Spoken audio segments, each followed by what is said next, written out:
嘉义县大拿3号国小为着要让囡仔会当接触庙口这款传统的歌戏的文化，是专工邀请专业的剧团替囡仔上课。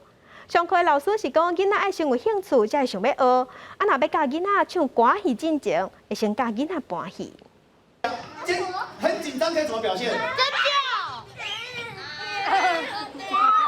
老师甲囡仔做伙讨论搬戏的过程。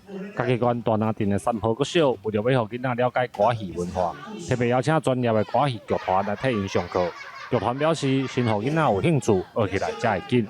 因为阿伦团长他会热气，就是会让我们就是什么那个的。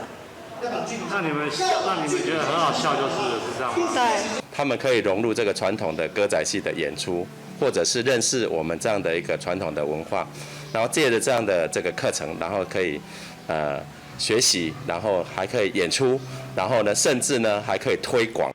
让囡仔了解什么是歌戏进前，老师先运用搬戏的流程甲概念来吸引囡仔的参与，甚至佫分组出导演编剧，要让囡仔伫演歌戏进前先来演一出戏。